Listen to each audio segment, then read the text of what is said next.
یعنی اگر دنیا میں نور کی ایک کرن بھی ہو، رائی برابر بھی ہدایت موجود ہو، تو اللہ رسول کو بیس نہیں کرتا. اور یہی بات اللہ سبحانہ وتعالی نے سورہ جمعہ کی آیت نمبر 2 میں بھی کہی، جیسا کہ آیت آپ کو سکرین پر نظر آ رہی ہے.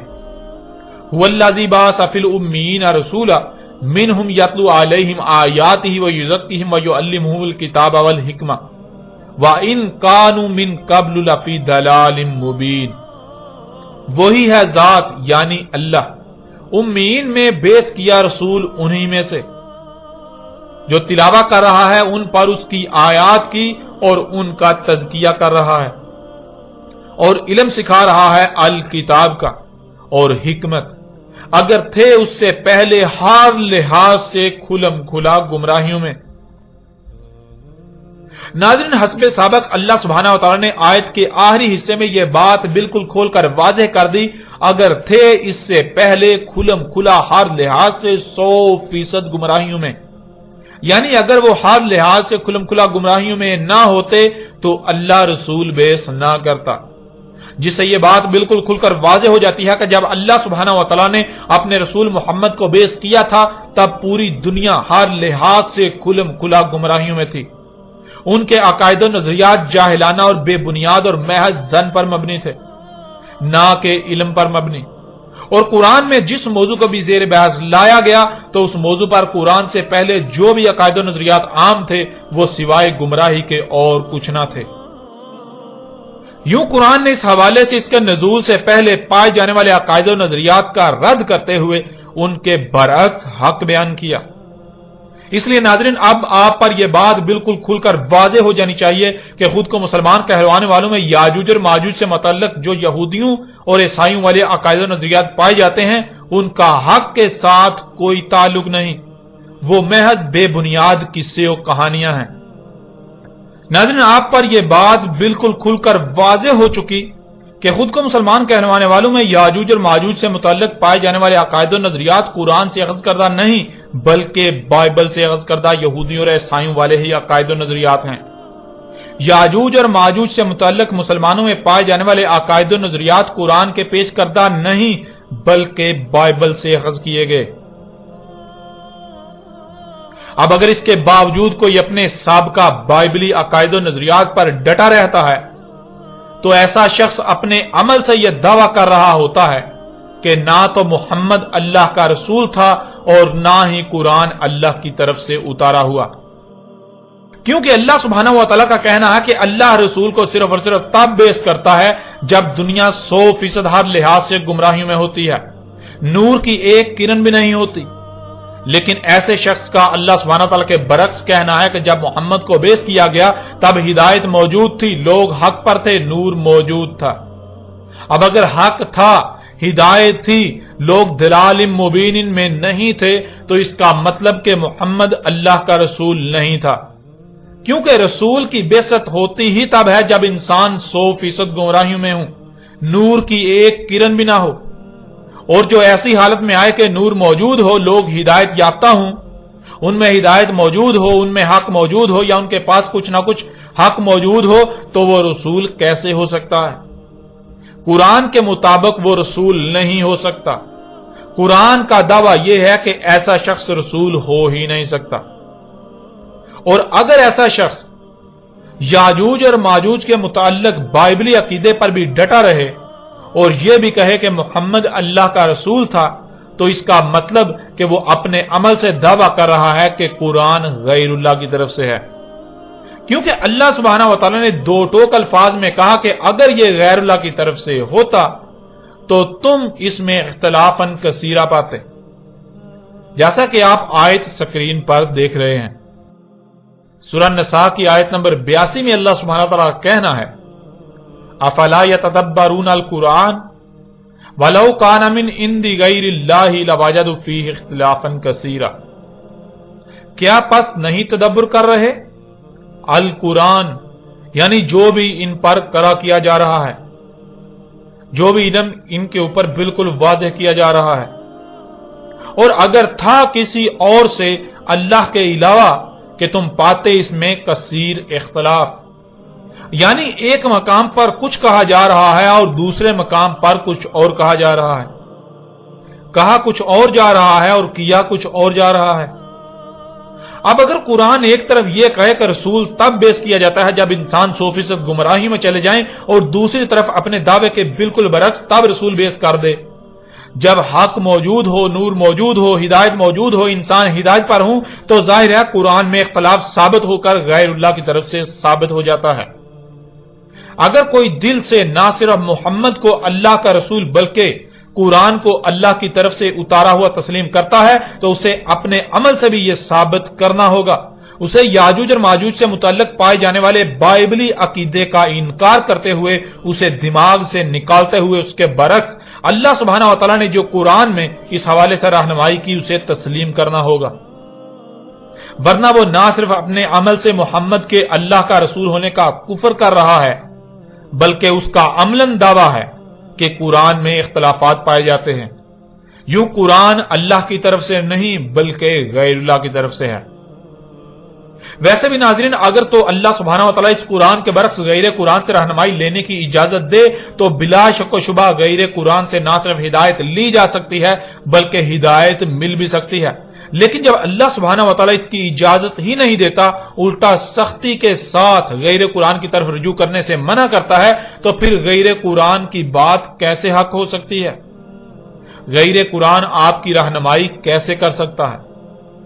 ایسا ممکن ہی نہیں کہ غیر قرآن کی بات سچ ہو، غیر قرآن کی بات حق ہو، وہ آپ کی رہنمائی کر سکے۔ ناظرین، اب تک آپ پر یہ واضح ہو چکا کہ خود کو مسلمان کہلوانے والوں میں یاجوج اور ماجوج سے متعلق پائے جانے والے عقائد و نظریات قرآن کے برعکس بائبل سے اخذ کردہ یہودیوں اور عیسائیوں والے ہی عقائد و نظریات ہیں، اور اگر بائبل سے اخذ کردہ یہودیوں اور عیسائیوں والے عقائد و نظریات حق اور سچ ہوتے تو محمد علیہ السلام کو بیس نہ کیا جاتا، کیونکہ اللہ صرف اور صرف تب ہی رسول بیس کرتا ہے جب انسان 100% ہر لحاظ سے گمراہی میں چلے جاتے ہیں۔ اس لیے جب محمد علیہ السلام کو بیس کیا گیا تو محمد علیہ السلام کی بعثت کا مقصد یہودیوں اور عیسائیوں کے عقائد و نظریات کی تائید و تصدیق کرنا نہیں تھا، بلکہ اس کے بالکل برعکس ان کے تمام تر عقائد و نظریات کا رد کرتے ہوئے حق کو کھول کھول کر واضح کرنا تھا۔ اس لیے خود کو مسلمان کہلوانے والوں میں یاجوج اور ماجوج سے متعلق پائے جانے والے یہودیوں اور عیسائیوں والے عقائد و نظریات کا حق کے ساتھ کوئی تعلق نہیں، وہ محض بے بنیاد باطل قصے و کہانیاں ہیں جن کا حقیقت کے ساتھ کوئی تعلق نہیں، جو آج تک اس قوم میں یعنی مسلمان کہلانے والوں میں عام کر دیے گئے، ان کی خوب تشہیر کی گئی۔ نظر اب سوال یہ پیدا ہوتا ہے کہ جب یاجوج اور ماجوج سے متعلق پائے جانے والے عقائد و نظریات کا حقیقت کے ساتھ کوئی تعلق نہیں، تو پھر یاجوج اور ماجوج کے بارے میں حق کیا ہے؟ یاجوج اور ماجوج کیا ہیں اور ان کے بارے میں ان سے متعلق اٹھنے والے تمام تر سوالات کے جوابات کیا ہیں؟ ناظرین، حق جاننے کے لیے اب آتے ہیں قرآن کی طرف اور قرآن سے ہی رہنمائی لیتے ہیں کہ اللہ سبحانہ و تعالیٰ نے اس قرآن میں اس کا کیا جواب دیا۔ اللہ سبحانہ و تعالیٰ سے سوال کرتے ہیں کہ یاجوج اور ماجوج کیا ہیں، ان کی پہچان کیا ہے، یاجوج اور ماجوج کے بارے میں مکمل رہنمائی کرے، اور پھر دیکھیں کہ اللہ سبحانہ و تعالیٰ اس کے جواب میں کس قدر آسان ترین الفاظ میں اور کھول کھول کر واضح رہنمائی کرتا ہے۔